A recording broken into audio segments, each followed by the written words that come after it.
दोस्तों आपका अपने चैनल यस की हम स्टडी पर एक बार फिर से स्वागत है। बहुत ही महत्वपूर्ण वीडियो के साथ आपके सामने हाजिर हैं। तो यहाँ पर देखिए मेरे प्यारे बच्चों, हम आपको बताने वाले हैं क्या भौतिक विज्ञान के उन 20 अति महत्वपूर्ण अति लघुत्तरीय प्रश्नों की बात करेंगे जो कि आपके एग्जाम के लिए बहुत ही महत्वपूर्ण है और बहुत ही इंपॉर्टेंट है। ठीक है, तो आप सभी लोग मेरे प्यारे बच्चों पूरे किताब जो मोस्ट इंपॉर्टेंट क्वेश्चन है अति लघुत्तरीय प्रश्नों की यहाँ पर बात करेंगे और आपको हमारे साथ लगातार रहने की ज़रूरत है। ठीक है, लगातार रहने की ज़रूरत है ताकि आपको अच्छी तरीके से हम बता पाएँ और समझा पाएँ। ठीक है, यहाँ पर विषय बात करेंगे, विषय किसकी बात करेंगे? भौतिक विज्ञान की बात करेंगे।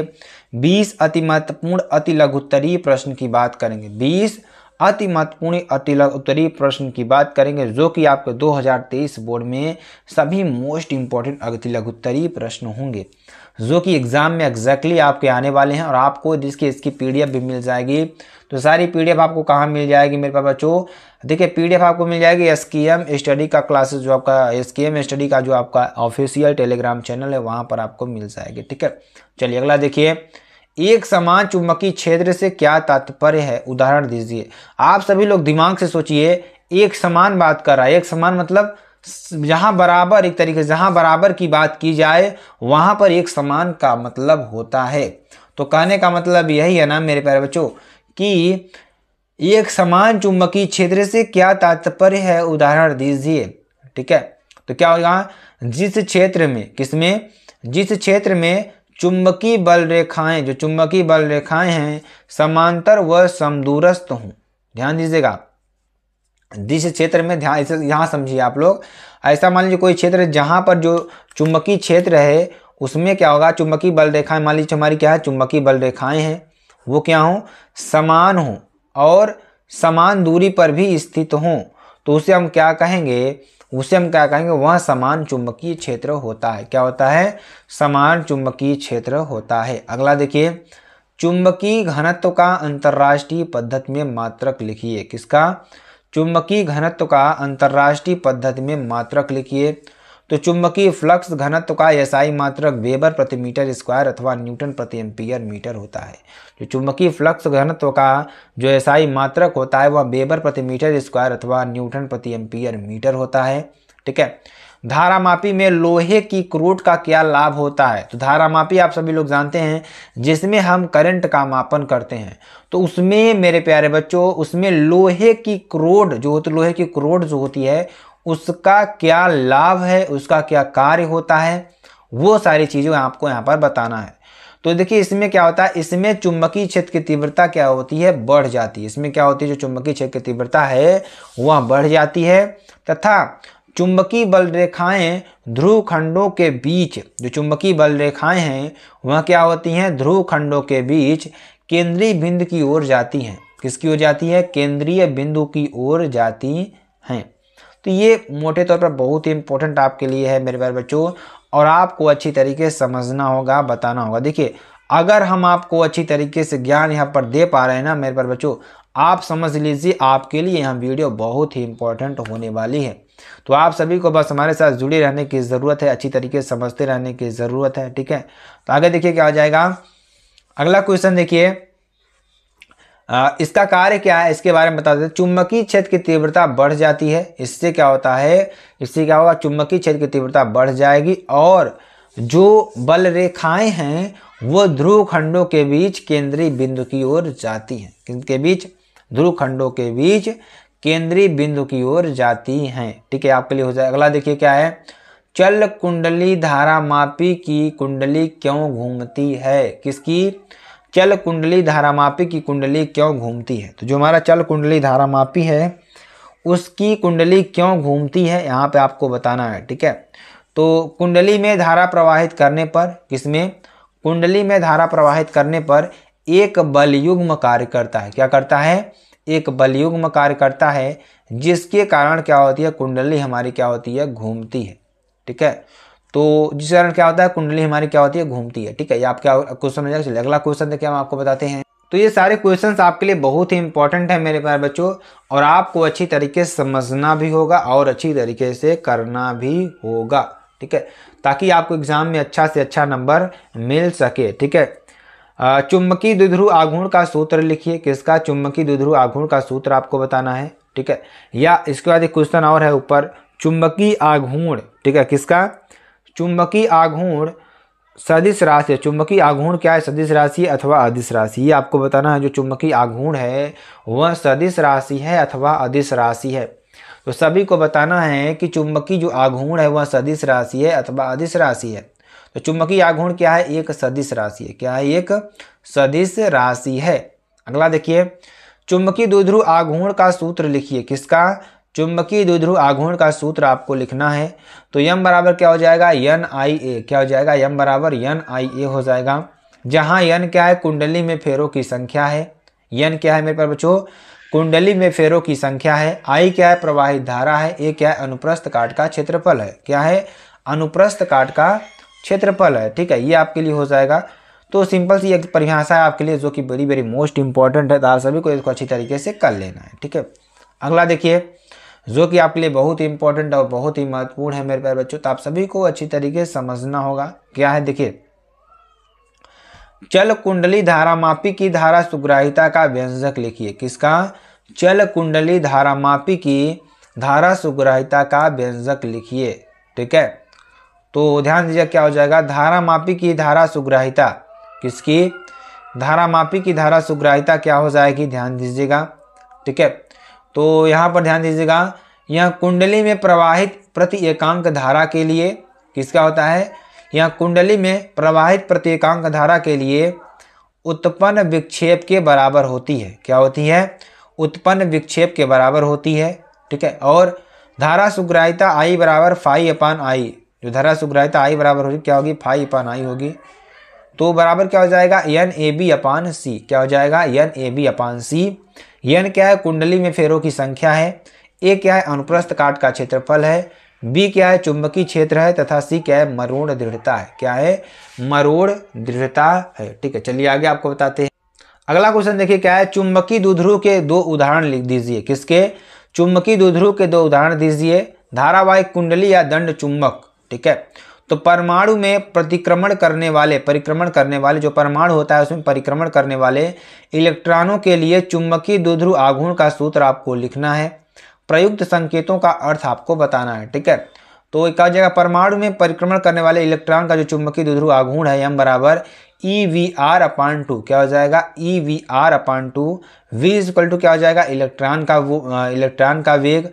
R बराबर पथ की त्रिज्या, E बराबर इलेक्ट्रॉन पर आवेश। ठीक है, आपके लिए हो जाएगा। तो ध्यान दीजिएगा क्या हो जाएगा, यहाँ पर चुंबकीय द्विध्रुव के अक्षीय बिंदु पर, किस पर, चुंबकीय द्विध्रुव के अक्षीय बिंदु पर चुंबकीय क्षेत्र की तीव्रता का व्यंजक लिखिए। ठीक है, तो क्या हो जाएगा, अक्षीय स्थिति में देखिए क्या हो जाएगा, चुंबकीय बल क्षेत्र B बराबर क्या हो जाएगा, 10⁻⁷ 2m/r² न्यूटन प्रति एम्पियर मीटर। ठीक है, आपके लिए हो जाएगा। यम चुंबक का जो चुंबकीय आघूर्ण है, ठीक है, तो जो यम चुंबक का चुंबकीय आघूर्ण है वो R चुंबक केंद्र की वह दूरी है तथा चुंबकीय क्षेत्र क्या है, B है। ठीक है, ये आपके लिए हो जाएगा। चलिए अगला क्वेश्चन देखिए। देखिए ये सारे क्वेश्चंस आपके एग्जाम में एग्जैक्टली आने वाले हैं मेरे प्यारे बच्चों, तो आप सभी को बस हमारे साथ जुड़े रहने की ज़रूरत है। एकदम बेहतरीन तरीके से हम आपको बताएंगे और समझाने का प्रयास करेंगे मेरे प्यारे बच्चों। ठीक है, और आपको एकदम बेहतरीन से बेहतरीन चीज़ें कंटेंट बताने का प्रयास करेंगे ताकि आपको एकदम बेहतरीन तरीके से समझ में भी आए। ठीक है ना मेरे प्यारे बच्चों। चलिए अगला क्वेश्चन देखिए, नति कोण का अधिकतम मान क्या है। जो नति कोण है उसका अधिकतम मान क्या होता है, यह किन किन स्थानों पर होता है, चलिए हम आपको बताते हैं। तो नति कोण का जो अधिकतम मान होता है वो 90 डिग्री होता है। कितना होता है, 90 डिग्री होता है, जो पृथ्वी के उत्तरी व दक्षिणी ध्रुव, उत्तरी व दक्षिणी चुंबकीय ध्रुवों पर होता है। ठीक है, आपके लिए हो जाए। अगला देखिए क्या है, किसी स्थान पर पृथ्वी के चुंबकीय क्षेत्र एवं ऊर्ध्व घटक एवं एक दूसरे के बराबर हैं, उस स्थान पर नमन कोण का मान परिकलित कीजिए। तो किसी स्थान पर पृथ्वी के चुंबकीय क्षेत्र के क्षैतिज एवं ऊर्ध्व घटक एक दूसरे के क्या हैं, बराबर हैं, तो उस स्थान पर नमन कोण का मान परिकलित कीजिए। ठीक है, तो ध्यान दीजिएगा, यदि नमन कोण थीटा है, क्या यदि नमन कोण क्या है, थीटा है, तो tan थीटा बराबर क्या हो जाएगा, V/H। क्या हो जाएगा, tan थीटा बराबर V/H हो जाएगा। प्रश्नानुसार v बराबर क्या हो जाएगा h, tan थीटा बराबर 1, tan 45 अंश क्या हो जाएगा यहाँ पर tan 45 डिग्री। तो नमन कोण थीटा बराबर 45 डिग्री आपका हो जाएगा। तो ध्यान दीजिए अगला क्वेश्चन देखिए, पृथ्वी के उत्तरी ध्रुव व दक्षिणी ध्रुवों पर, किसके, पृथ्वी के उत्तरी ध्रुव व दक्षिणी ध्रुवों पर चुंबकीय ध्रुवों पर नमन कोण का मान कितना होता है। तो ध्यान दीजिएगा, पृथ्वी उत्तरी ध्रुव व दक्षिणी ध्रुवों पर जो नमन कोण का मान होता है मेरे प्यारे बच्चों, वह कितना होता है 90 डिग्री होता है। कितना, 90 अंश होता है। कितना, 90 अंश होता है।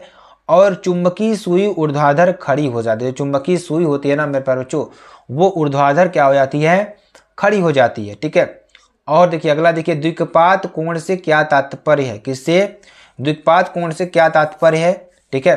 तो ध्यान दीजिए यहाँ पर क्या हो जाएगा, किसी स्थान पर चुंबकीय याम्योत्तर तथा भौगोलिक याम्योत्तर के बीच न्यून कोण को द्विपात कोण कहते हैं। ध्यान दीजिएगा, किसी स्थान पर चुंबकीय याम्योत्तर तथा भौगोलिक याम्योत्तर के बीच न्यून कोण को द्विपात कोण कहते हैं। चलिए आगे आपको बताते हैं। यहाँ पर देखिए क्या हो जाएगा, चुंबकीय याम्योत्तर की परिभाषा दीजिए। किसकी, चुंबकीय याम्योत्तर की परिभाषा दीजिए। ठीक है। तो किसी स्थान पर अपने गुरुत्व केंद्र से, किस पर देखिए, किसी स्थान पर अपने गुरुत्व केंद्र से स्वतंत्रता पूर्वक लटके हुए, क्या करिए हुए, स्वतंत्रता पूर्वक लटके हुए चुंबक के अक्ष से, कहां से, चुंबक के अक्ष से गुजरने वाला ऊर्ध्वाधर तल, क्या, गुजरने वाला जो ऊर्ध्वाधर तल है वो चुंबकीय याम्योत्तर कहलाता है। क्या कहलाता है मेरे प्यारे बच्चों, चुंबकीय याम्योत्तर कहलाता है। तो आप सभी को समझ में आ गया होगा चुंबकीय याम्योत्तर किसे कहते हैं। तो चुंबकीय याम्योत्तर की परिभाषा दीजिए। तो किसी स्थान पर अपने गुरुत्व केंद्र से स्वतंत्रता पूर्वक लटके हुए चुंबक के अक्ष से गुजरने वाला ऊर्ध्वाधर तल चुंबकीय याम्योत्तर कहलाता है। ठीक है। अगला देखिए, विद्युत विभव की परिभाषा दीजिए। किसकी, विद्युत विभव की परिभाषा दीजिए। ठीक है। तो वैद्युत क्षेत्र में किसी बिंदु पर, कहां पर, वैद्युत क्षेत्र में किसी बिंदु पर वैद्युत विभव किसी धन परीक्षण आवेश को, किसको, किसी धन परीक्षण आवेश को अनंत से उस बिंदु तक लाने में, कहां से, अनंत से उस बिंदु तक लाने में किए गए कार्य तथा धन परीक्षण आवेश के मान की निष्पत्ति के बराबर होता है। किसके, लाए गए कार्य, धन बिंदु तक लाए गए कार्य में लाने में किए गए कार्य तथा धन परीक्षण आवेश के मान की निष्पत्ति के बराबर होता है। ठीक है। ये आपका हो जाएगा। अगला देखिए यहाँ पर ध्यान दीजिएगा, V बराबर क्या हो जाएगा, W/Q0 बराबर जूल प्रति कूलाम या वोल्ट आपके लिए हो जाएगा। अगला देखिए, वैद्युत विभव की बीमा।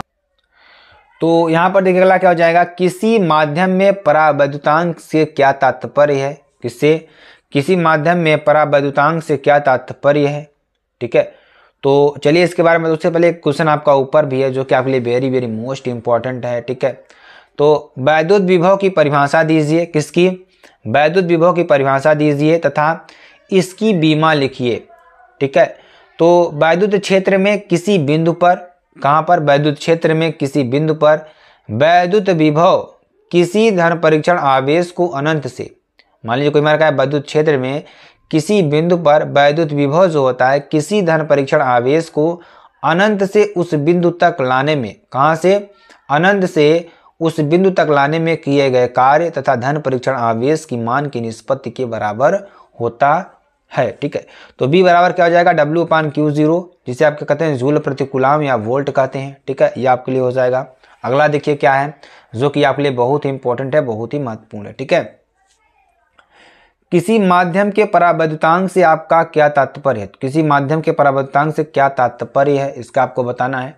तो यहाँ देखिए एप्सिलॉन बराबर क्या है, परावैद्युत माध्यम की वैद्युतशीलता तथा एप्सिलॉन नॉट क्या है, वायु तथा निर्वात की वैद्युतशीलता है।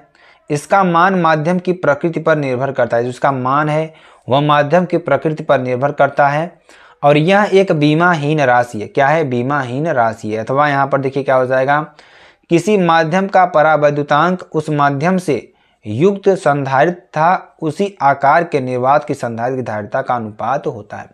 तो के बराबर क्या हो जाएगा, C/C0। ठीक है। आगे चलिए आपको बता, अगला क्वेश्चन देखिए क्या है, एक गॉसियन पृष्ठ के अंदर, किसके, एक गॉसियन पृष्ठ के अंदर +3Q, -2Q, +Q तथा +2Q आवेश रखे गए हैं। तो पृष्ठ से परिबद्ध कुल वैद्युत फ्लक्स कितना होगा? जो पृष्ठ से परिबद्ध है कुल वैद्युत फ्लक्स कितना होगा? तो गॉस के नियमन के अनुसार क्या हो जाएगा? पृष्ठ से परिबद्ध कुल वैद्युत फ्लक्स फाई बराबर क्या हो जाएगा? Q अपान एप्सिलॉन नॉट या 3Q minus 2Q plus Q plus 2Q upon epsilon not बराबर 4Q अपान एप्सिलॉन नॉट। ठीक है, आपके लिए हो जाएगा। अगला देखिए क्या हो जाएगा, क्वेश्चन बहुत ही इंपॉर्टेंट है। प्लस सिग्मा तथा माइनस सिग्मा पृष्ठ आवेश घनत्व वाली दो समांतर प्लेटों के बीच वैद्युत क्षेत्र का सूत्र लिखिए। ठीक है, तो गॉस के नियम के आधार पर क्या हो जाएगा? वैद्युत क्षेत्र की तीव्रता E बराबर सिग्मा अपान एप्सिलॉन नॉट, जहां एप्सिलॉन नॉट क्या है? निर्वात या वायु की वैद्युतशीलता है। क्या है? निर्वात या वायु की क्या है? वैद्युतशीलता है। ठीक है, चलिए अगला देखिए। सिग्मा आवेश घनत्व वाले किसमें? सिग्मा आवेश घनत्व वाले किसी अनंत विस्तार के सम आवेशित पृष्ठ के निकट क्या? किसी अनंत विस्तार के सम आवेशित पृष्ठ के निकट r दूरी पर वैद्युत क्षेत्र की तीव्रता का सूत्र लिखिए। तो वैद्युत क्षेत्र की तीव्रता E बराबर क्या हो जाएगा? सिग्मा अपान 2 एप्सिलॉन नॉट, जहां सिग्मा एप्सिलॉन नॉट क्या है? निर्वात की वैद्युतशीलता है। तो मेरे प्यारे बच्चों, ये आपके लिए मोस्ट इंपॉर्टेंट क्वेश्चन थे जो आपके पूरे बुक्स थे। तो अगर आपको वीडियो पसंद आती है आप चैनल को लाइक शेयर कमेंट सब्सक्राइब जरूर कर सकते हैं।